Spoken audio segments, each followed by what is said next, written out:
Hello and welcome to Real Story Group's webinar. Thank you very much for taking some time out of your day to join us for our presentation on where should personalization reside in your new stack. I'm joined by my esteemed colleagues, Tony Byrne, who's our founder and CEO, along with Apoorv Durga, who is our VP of Research and Advisory. And they'll be walking you through the heart of today's presentation. But as we get started, I just wanted to talk about a couple of quick housekeeping items of note and just give you a quick high-level overview of Real Story Group. So as we get going today, you're welcome to enter questions into the questions tab in the GoToWebinar control panel. We will have time for those at the end of today's session. And then for all of the attendees on the line today, you will be getting a copy of the slides within the next couple of days. So keep an eye out on your email for that. And for our subscribers on the line, welcome back. Thank you. You will be able to access a recording of today's presentation in your subscriber library in the next few days. So just to get started and give you a quick little glance at Real Story Group, we are an analyst firm along the lines of some of the bigger folks that you may be familiar with.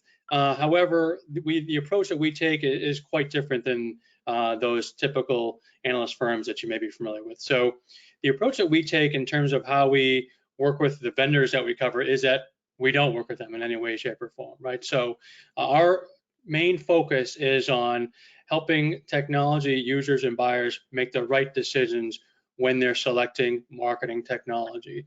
So we don't consult for vendors in any way. We don't write white papers for them or speak at their conferences. Our goal is to help you make smart choices, and we do so in a number of different areas within the marketing technology stack.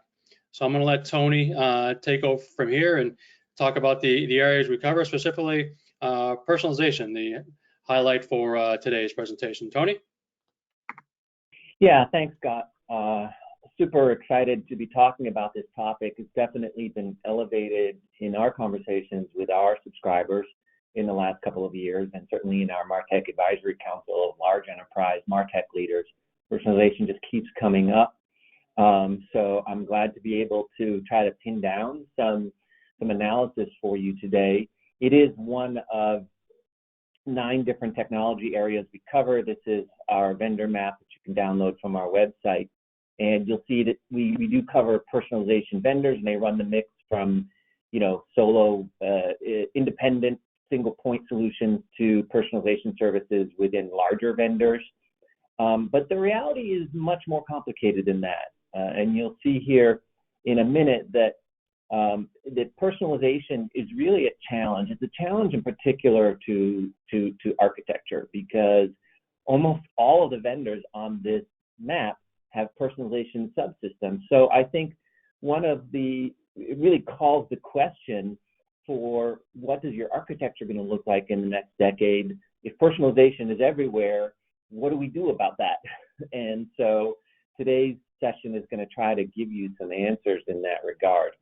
I think one of the reasons it's become more critical too, and we'll see this in a minute, is because the reality is, I would say the dirty little secret of personalization is that we've been doing it for 2, in some cases 2.5 decades, and but not really doing it very much or very well. And so it's just in recent years, I think, particularly with the promise and potential pitfalls of machine learning and AI, that personalization has gotten elevated, and you can imagine it getting elevated as we all switch to more omnichannel, sort of customer-focused technologies and architectures. I think, it's definitely raised the bar in terms of how we address this particular issue, and so it's coming into greater focus. But, how is it coming into focus, and what are the key issues here? John, thanks for your question, and we will have time to get to questions. I want to remind everyone you can look in the GoToWebinar control panel and ask a question or make a comment, agree with something, disagree with something. We'll definitely have time to get to that. So first of all, let's just set the scene. Is that obviously we're all trying to be more omnichannel, and the problem is that omnichannel personalization is hard, and I think that's what's sort of holding us back. And we can make jokes about these things. This was from my colleague Apoorv, who's going to speak here in a minute, that because I purchased this gas starter, that then they think, oh, I'm going to want almonds, or this one over here where this Whole Foods is suggesting that instead of roses for a gift for this gentleman's wife, that he substitute a red pepper instead. So we've all seen this, and these doing this wrong can clearly be brand eroding and reduce your customer engagement. It's a little bit trickier to then say, okay, well, how do we do this right? So in a traditional stack, you have these engagement channels, interaction delivery environments, and then content and engagement management platforms. And we've spent the last decade, most of the 2010s, really trying to bulk up in this colored area here, get better at web content management, get better at outbound marketing, get better at social engagement, and really enriching within those silos. The problem is that in many cases, the different platforms that we leveraged at these different tiers had their own personalization subsystems. So, for many of you, you have personalization going on everywhere. And if you've got it going on everywhere, then probably it's a series of tactical initiatives that could actually erode rather than add significant value to your customer experience, because you're only doing it within a single channel. And we know, especially through the pandemic, that customers are the same customers coming at us at multiple touch points, and Amazon and Netflix and others have set the bar that we should be able to have a coherent interaction across these different touch points. And so, silos really kill personalization. You've got all of these, each one of these systems with their own content, data, rules, planning, and analytics. A lot of the personalization, obviously, in the rules area, but also content and data. And so this is, I think, at the end of the 2010s, where we're at. And so one of the things we're going to do later in the discussion is talk about what's an alternative architectural model that gives space for a more omnichannel approach to personalization. So this just isn't really sustainable, and it's not really omnichannel, and the sorts of contortions we're having to do to integrate is not working out very well. And the large vendors, many of whom you already have in your stack, are suggesting that the answer to this is to just license all of their tools. Hopefully by now you all know that that's an anti-pattern, but still that doesn't mean that you have great alternatives here. So we're going to talk then about some different approaches, and I'm going to turn this over to my colleague Apoorv. Apoorv, just tell me when you want me to advance the slide. We're going to let you take it from here for a little bit. Sure. Thank you, Tony, for that very helpful overview. Okay, so I think by now you will all agree that implementing omni-channel personalization is indeed hard. So there are several approaches that we commonly see, or several patterns that we see emerging. In fact, there are at least 3 places in your stack where you can see personalization services. Now, of course, there is no single right answer, and you could mix and match different strategies for different use cases or different scenarios. These 3 are, as shown in this diagram, personalization as part of channel, number 1, personalization as part of a data platform, number 2, and personalization as a dedicated service. Now, we will look at what these axes mean and what the size of circle and the color represent in a bit. But let's look at these 3 alternatives first. So if we go to the next slide, that's about the first one, which is personalization as part of channel. Now this is essentially living with status quo that Tony described in his slides. Essentially in this case, your personalization resides as part of your channel, which could be your website, your mobile app, your marketing automation system, and so on and so forth.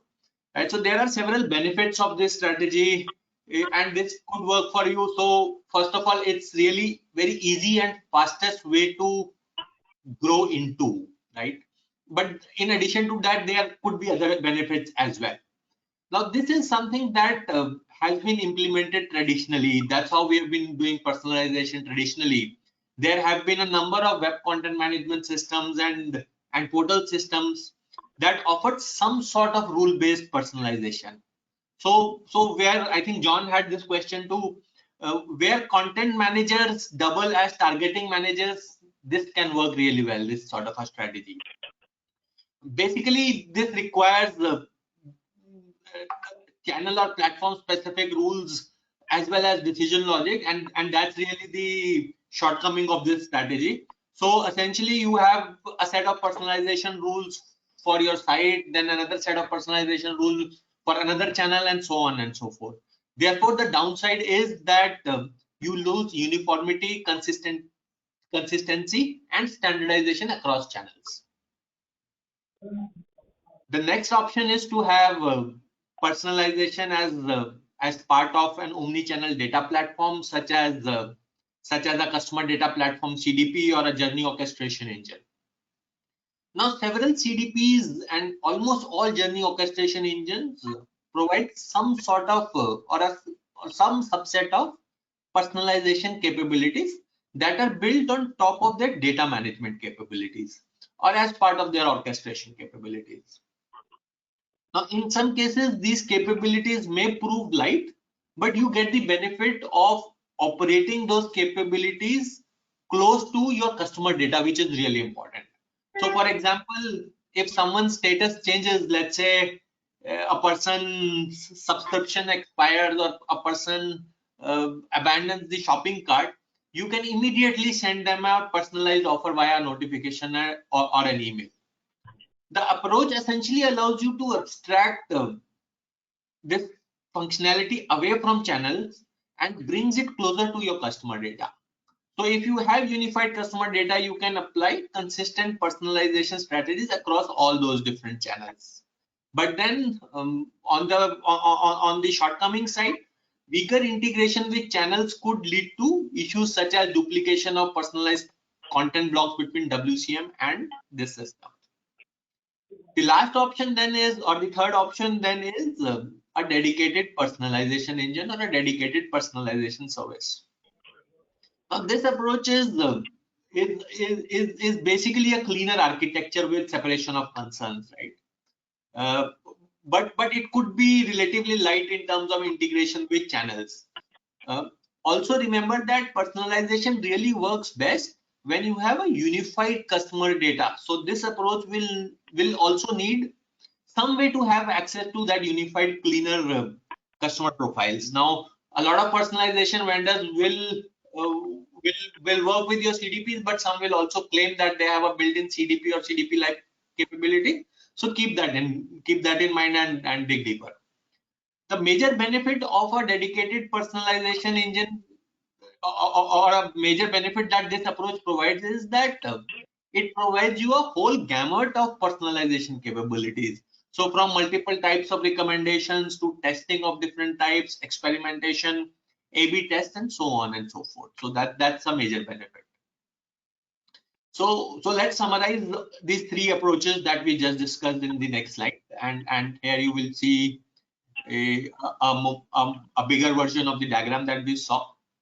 Right, so as you can see, there are broadly three approaches here. All of them have their own trade-offs as well as pros and cons. The two key trade-offs are ease of initial implementation and quality of omni-channel experience, which is the y-axis and x-axis here. Being part of individual channel is easiest to implement because it's often there by default. The three approaches also differ in terms of some other parameters such as extent of capabilities. So for example, a dedicated platform provides you a much more expansive set of capabilities that you wouldn't get as part of individual channels or as part of a data platform. Of course, all the three approaches are not mutually exclusive, and we often see customers using a combination of these approaches. So for some tactical wins, you might use a channel-based personalization, whereas for longer term or more strategic use cases, you might end up using a different dedicated platform. There are several architectural and product possibilities here, and over to you, Tony, for telling us about these platforms and our chances. Great, thanks. You know, and that's a really great point you just made about, you know, there's a lot of experimentation going on, there's different patterns emerging here, As analysts, we like to put things in neat boxes and circles, and the reality is that some companies are experimenting successfully with, hybrid approaches as well. So, the first thing to understand here is, as we look at personalization in your stack, is that there are a lot of other prerequisites to it. So you obviously can't just buy a personalization engine or light up a personalization service within your CDP or your journey orchestration engine and expect it to be able to work. You need to have, as Apoorv mentioned, access to really high quality unified customer data, whether that's real-time or more latent profile data. The decisioning can be done within the personalization system, or maybe you're doing some pre-configured machine learning, some pre-configured attributes in a machine learning environment. You need really good, high-quality content in an object-oriented content platform that understands parents, child, and siblings. Personalization definitely stresses your analytics efforts, and you have to often rethink and sometimes redo your analytics from scratch. And then, of course, you need some sort of personalization subsystem to drive this at runtime. So personalization as a concept is a team sport in terms of your architecture. Also a team sport within your operations. That's a separate issue. So I think that although we talk about personalization platforms per se, they're not quite as plug and play as you might think at first. They're pluggable, but there's a lot of dependencies there. So this then brings us back to where we started, which was an architectural view, and this is the reference model we have for the 2020s, what we call an omnichannel reference model that is really built. Really, the only practical way to do this is as a composable stack. So we still have the top three layers: engagement channels, interaction delivery environments, and engagement services. But this reference model really leans hard into abstraction here in terms of some enterprise foundation services that are really critical if we're going to move forward under this new paradigm. And this is a reference model. So when working with our subscribers, we take this generic model and we work together to customize it. So sometimes instead of customer care, you might see loyalty. The language changes. So consider this both generic and aspirational. But we need models like this to give us direction, and certainly it's been useful for us in our work with our subscribers. And you'll notice then the enterprise foundation services, we collect it into three different buckets here, three columns: content and information, data in the middle, which is really table stakes, getting that right, and then decisioning over on the right. And this is where we get into omnichannel tests and improvement and optimization. Omnichannel personalization, and then at even more sophisticated level would be full-scale sort of journey orchestration. Unfortunately, of these three columns here, the marketplace might be the weakest over on the right, and particularly in terms of its ability to work in an omnichannel fashion. So just because we say that these vendors exist, that these opportunities exist, in the same breath, we have to say that even some of the long-standing vendors that are doing this aren't always as mature as you might think. And so then this takes us into a conversation about what does the marketplace look like. And so you have these major suite vendors where, with some exceptions, personalization is baked into sometimes a separate SKU that you can buy, but then also separately baked in, often quite uncomfortably, into all of their other platforms because they've been assembled by all this willy-nilly acquisitions. So you need to be careful with that. There's a variety of independent players, some of them growing and impressive. And then you've got a number of niche personalization vendors and niche optimization vendors. So you see a lot of names here.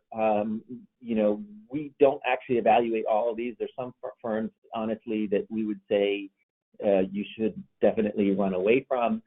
There's a lot of interesting innovation that's going on at the edge using machine learning and AI that are ways that we don't think are sustainable for a company that in this very sensitive area that requires transparency and accountability.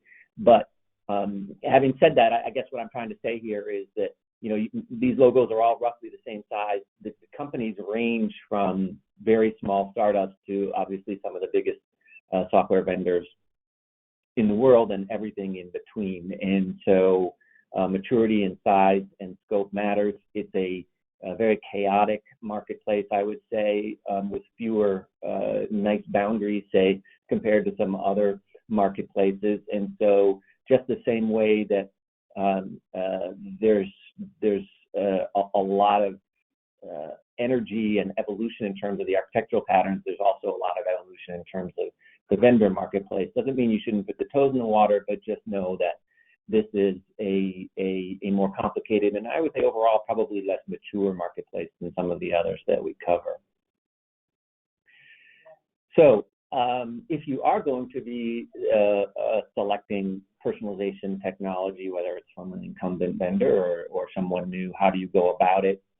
We always like to talk about this, among other reasons, because we wrote a book about this called The Right Way to Select Technology, which was using the tenets of design thinking to do a more human-centered selection process. So you can find other webinars on this. I don't want to linger too long on this topic, but we always like to emphasize it because this is a much, much better way to bring technology into the enterprise. So it would be remiss if we talked about a major technology category and about acquiring that technology without really pushing you to take more of a use case driven approach.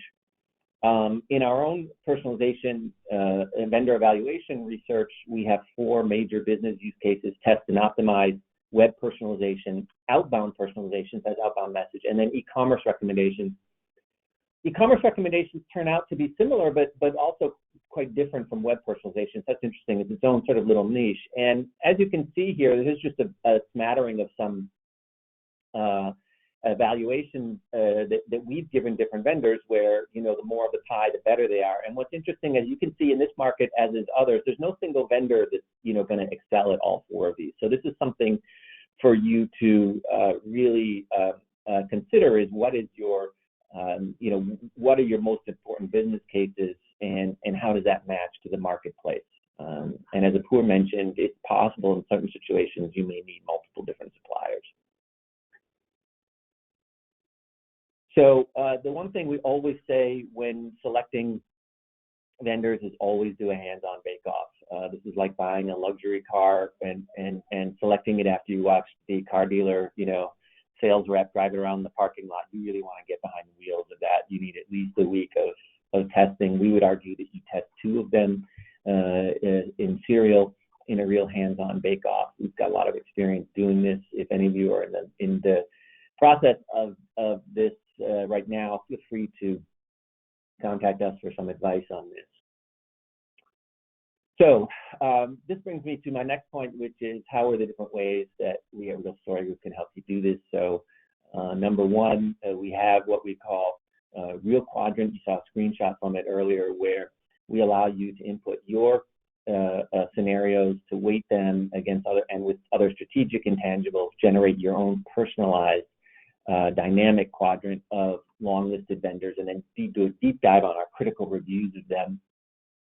Some of our subscribers elect to do what we call a full stack subscription, which is to license all of our research, and then we advise them on larger stack decisions. And then a subset of those have joined our exclusive MarTech Leadership Council. We just had a great meeting last week on MarTech organizational models, which was really fascinating. A lot of great show and tell there. Our next one is going to be on integrating your MarTech stack with your e-commerce efforts. And so right there is often a point of intersection and sometimes conflict with respect to personalization as well. So I rushed through this last part a little bit because we've gotten some really good questions, and I want to give us some time to do that. Scott, if you want to, while Apoor and I look at these questions, maybe Scott, you can just talk about possible next steps.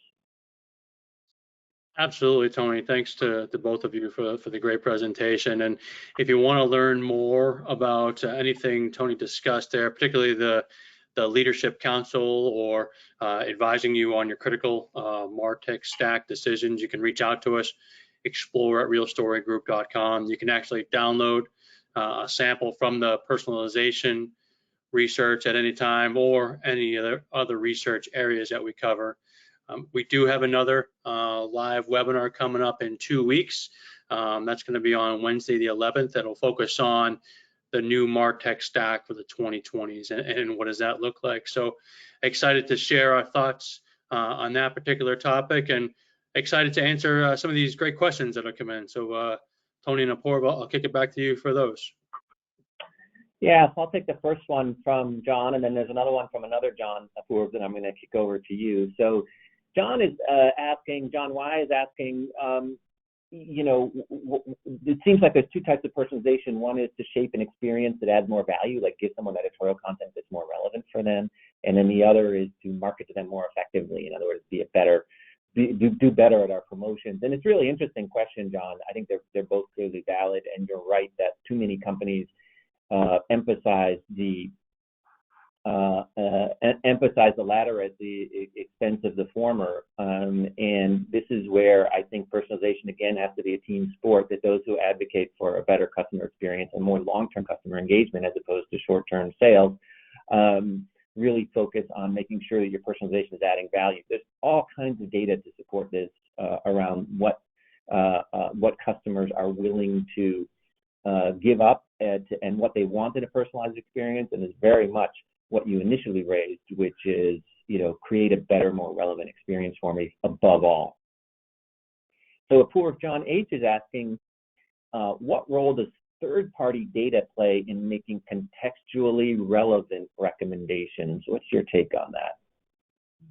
Yeah, I think third-party data, second-party data, first-party data, all of that, all kinds of data essentially enrich your profile based on which then you personalize, right? So third-party data such as, for example, weather data or data that you could get from partners would eventually help you make better recommendations. So I think it's quite important. Yeah, I mean, I guess the only issue is, you know, how long are we going to get what kind of third-party data? The next question comes from Michael, and it's a really interesting question. What's our view on CDP segment journey-driven personalization, journey management versus real-time context-driven personalization pushed by decision-making vendors like Pega? What's the best way to mix and match their capabilities in your view? Well, it's really interesting. I think whether we like it or not, this mix and match is coming to us. And so we've seen a lot of success with using the journey, I would say the more CDP-driven or profile-driven personalization. But many CDP vendors now say that they can do real-time behavioral-driven or contextual personalization as well. That is an architectural decision about whether you want your CDP to actually be engaged, be present in an engagement context. Also has pricing considerations. But I think in a more generic answer is the future is going to, particularly with more machine learning and AI coming into this, albeit slowly, is a mixture of both, where we're going to have some pre-configured or pre-calculated attributes that are going to be generated by enterprise machine learning models to populate like a CDP with certain propensities and other things, and that's going to be really important to personalization. And then we're also going to do some behavioral personalization where we take into consideration some real-time attributes that are emerging out of that customer's session. And so you're likely going to see some mixture of both. And there are issues about whether your enterprise ML ops can give you the kind of sub-second response time that you need yet. I think for many companies, they're still getting there. So I do think it's going to be a mix and match.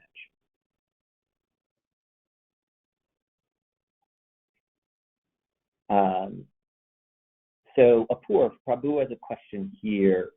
Thanks for sharing this. Any comments on B2B personalization? Is it similar to B2C?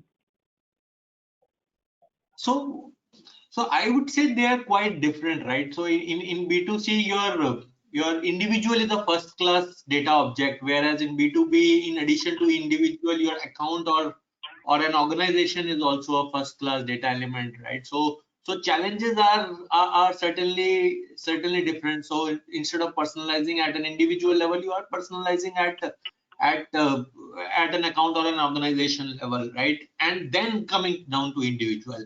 But having said that, I think conceptually there are similarities. So you will still do A/B testing there. You will do recommendations there. So structurally and conceptually similar, but implementation is really different.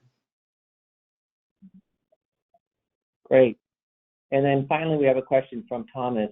Do you think headless personalization vendors will be the future? I'm not sure what headless personalization vendor means. This is where words sometimes escape us, or maybe I'm just not hep to that particular term. I'm trying to think of what a headless personalization vendor is. To me, it sounds old. Do you want to take that, Apoorv?